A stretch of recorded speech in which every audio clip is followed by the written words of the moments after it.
Bienvenidos, bienvenidas otra vez. Es un gusto estar otra vez compartiendo con ustedes esta serie de entrevistas que inauguramos en este momento, digamos un tanto especial, ya que estamos grabando desde la ciudad de Miami, en Florida, en el marco del Latin American Poultry and Nutrition Congress en su tercera edición.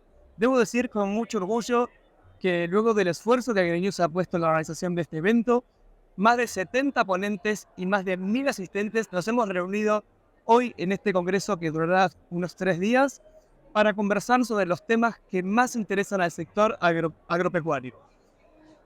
Con mi primer invitado vamos a estar conversando sobre un tema que repercute, por decir así, en otros sectores de la actividad humana, y es la utilización de antibióticos promotores del crecimiento. Ustedes saben, el uso que le demos a los antibióticos tiene consecuencias a futuro, por lo cual es una discusión muy delicada que se está dando hace tiempo, hace décadas.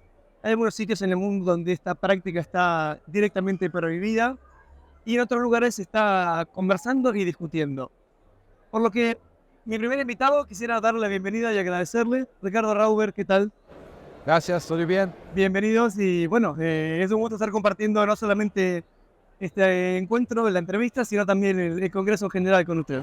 Y para mí es un honor poder hablar de un tema que es tan importante por toda la producción animal, no solo de agricultura, no solo en Latinoamérica, pero en todo el mundo y también la producción de cerdos y otros animales. Pero es un tema que me encanta mucho. Un minuto lo voy a dedicar al currículum de Ricardo. Es consultor en sanidad animal, fundador de Betinova, Salud Animal Estratégica. Tiene un doctorado por la Universidad Federal de Río Grande do Sul y postdoctorado por la Universidad Tecnológica Federal del Paraná. Es especialista en medicina aviar de la Universidad Estatal de Carolina del Norte. Ricardo, me gustaría arrancar por una breve explicación suya de cuál es el beneficio concreto de esta técnica que fue descubierta hace algunas décadas, tuvo su apogeo hace unas 2 décadas atrás o una, y estamos discutiendo por varios motivos hoy en día. ¿Cuál es el beneficio que llevó al sector a difundir de una manera global la práctica de la utilización de antimicrobianos promotores de crecimiento? Sí, la práctica de uso de los promotores de crecimiento está en campo a unos 60 años. Sí, entonces, hace bastante tiempo y fue muy importante cuando empezamos a concentrar los animales para la producción. Sí, más animales en una instalación, más instalaciones en una misma región, más galpones, más granjas. Eso significa que tenemos más desafíos sanitarios. Sí, tenemos más bacterias, más virus, otros desafíos. Y de alguna manera necesitábamos compensar esos desafíos. Y el uso de los antibióticos como promotores de crecimiento llegó a la producción animal justamente para mejorar esta condición. Entonces que hoy tenemos evidencia de que unos 3%, 3,5% a más de desempeño tenemos con el uso de promotores de crecimiento, y si lo sacamos tenemos ese prejuicio y de alguna manera si vamos a sacarlos necesitamos reemplazarlos con algo, ¿sí? Pero es una práctica que está como 60 años en el mercado. Algunos países empezaron a prohibir el uso de los promotores de crecimiento. En la Unión Europea, por ejemplo, ya no se utiliza más promotores de crecimiento desde 2006, pasó bastante tiempo, y otros países como en Brasil, como en Perú, como en Chile, otros países de Latinoamérica, se ha empezado a banir algunas moléculas, no todas, pero algunas. Y eso necesita un cambio en la producción para que no tengamos prejuicio. Podremos mantener la producción como está, pero con prácticas distintas de lo que hacemos hoy. Ricardo, ¿cómo es el mecanismo de acción? Digamos, uno aplica los antibióticos en dosis subterapéuticas y eso, ¿qué ocasiona? Digamos, ¿qué es lo que desencadena ese beneficio porcentual del que nos habló? Ese es un punto importante porque el uso de los antibióticos para promoción de crecimiento es en dosis más bajas do que las terapéuticas, o sea, la forma como se utilizan los antibióticos no se tiene condiciones de tratar una enfermedad. Lo que hacemos es como una modulación de la microbiota en el intestino. Entonces, el mecanismo de acción de los promotores de crecimiento no está totalmente esclarecido, pero algunas evidencias demuestran que tenemos básicamente 4 efectos que podemos esperar de los promotores. 3 efectos en las bacterias en el intestino. Uno que es la reducción de la cantidad de bacterias que tengamos en el intestino. Y con esta reducción hay también una reducción de la utilización de nutrientes por las bacterias y la reducción de la producción de metabolitos depresivos del crecimiento por esas bacterias. Entonces eso es concentrado en las bacterias. En otro punto es que los antibióticos promotores de crecimiento tienen un efecto antiinflamatorio en la mucosa del intestino. Entonces básicamente son dos puntos de acción, en las bacterias y también en la pared del intestino para una reducción de una inflamación.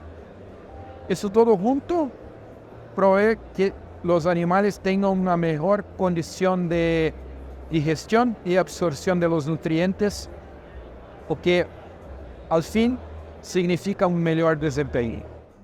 Ricardo, estaba pensando recién, cuando comentó que esta práctica se descubrió, por decir así, hace 60 años, y que aún todavía no sabemos de 100% los mecanismos de acción, imagino que en sus comienzos entonces no sabíamos nada, ¿verdad?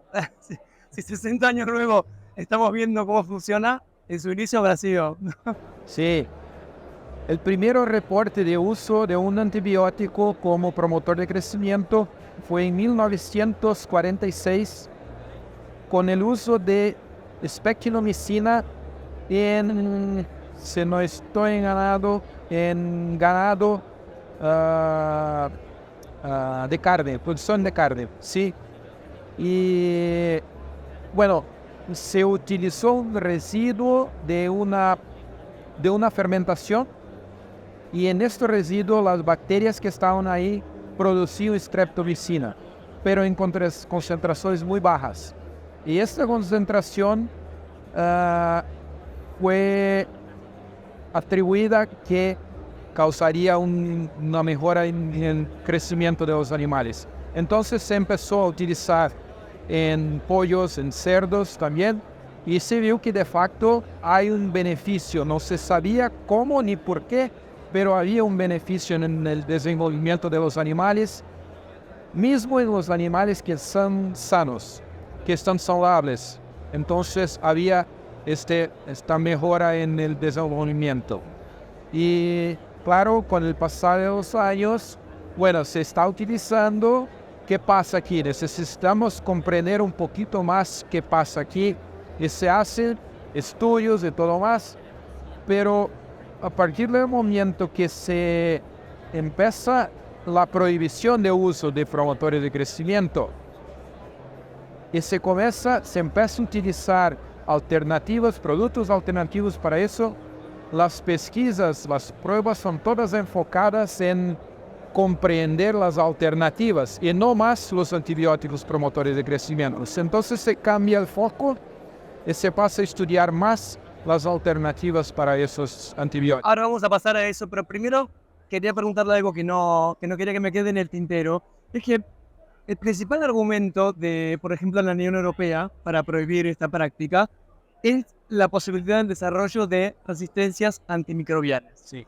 Y si bien conceptualmente es cierto, está estudiado que la utilización indiscriminada, quienes contraargumentan este argumento dicen que en realidad no hay suficiente evidencia científica de que la utilización en estas dosis, insisto, en estas dosis que son subterapéuticas, no generarían resistencias. ¿Usted de qué lado se para? Si no es muy regada la pregunta. Sí. No, creo que no es el punto de estar a un lado, es de comprender la situación como que las cosas se pasan. Mira, el concepto no está incorrecto. Sí, en teoría existe la posibilidad de que se genere una resistencia a los antimicrobianos que se utilizan como promotores de crecimiento y hay un potencial de que estas bacterias que son resistentes van a entrar en contacto con una persona y esa persona pueda generar una enfermedad y por algún motivo adicional necesitar una terapia con un antibiótico y no ser efectivo. Entonces, desde un punto de vista teórico, está correcto, ¿sí? Pero no tenemos ainda ninguna evidencia científica de que eso de facto pasa. Lo que tenemos de evidencia es que el uso de antibióticos promotores de crecimiento en animales, en los pollos, por ejemplo, en aquella población de pollos genera resistencia.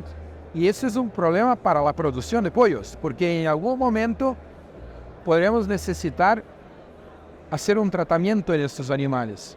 Y si no tenemos una posibilidad de uso de un antibiótico que sea efectivo, eso es un problema para la industria de producción. Entonces, que eso es un problema que hasta ahora está restricto a la población de animales que se utiliza esos promotores de crecimiento. De otra parte, el uso de antibióticos está cada vez más, como diré, más restricto, ¿sí?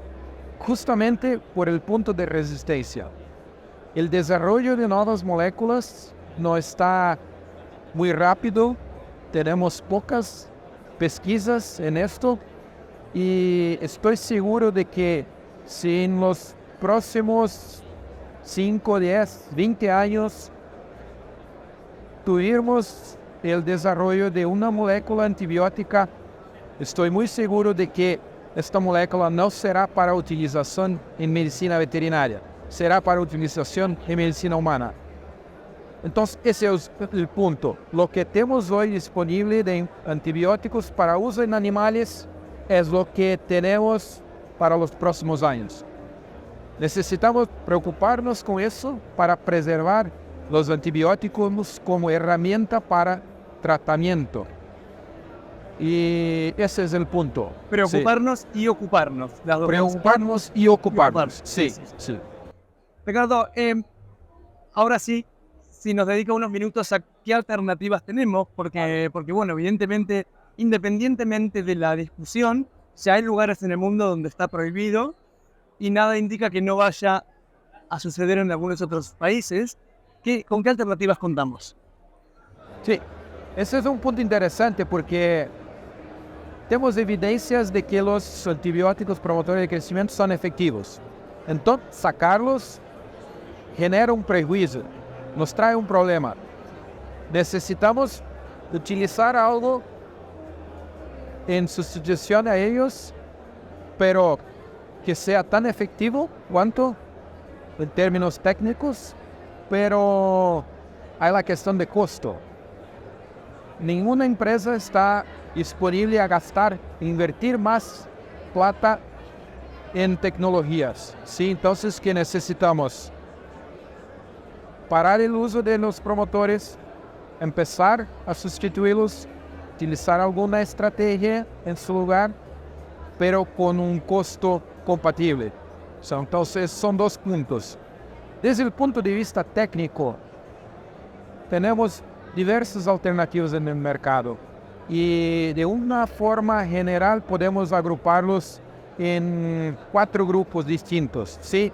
Un grupo que es el grupo de los probióticos, prebióticos y postbióticos, que tiene características similares, pero cada producto en esa categoría tiene un comportamiento distinto y también, pero como un grupo podemos esperar que tengamos un efecto inmunomodulador, un efecto en la microbiota, son efectos generales, pero es esperado que tengamos con esos con productos en esa categoría. Un otro grupo es el grupo de las enzimas, no solo las enzimas nutricionales, pero también las enzimas que son diseñadas para digerir algunos compuestos bacterianos como partes de la pared de las bacterias que pueden causar algún disturbios como una inflamación, por ejemplo. Entonces, hay un comportamiento distinto. Y los otros dos grupos creo que son los más grandes, que tienen más productos, que son los grupos de los fitogénicos, que son extractos de plantas o son sustancias sintetizadas, sintéticas, pero que son similares a los extractos de plantas. Y el último grupo son los ácidos orgánicos, que, bueno, también son utilizados, y en cada uno de esos grupos hay características distintas, y por esas características que esos productos tienen, hay dos puntos que considerar.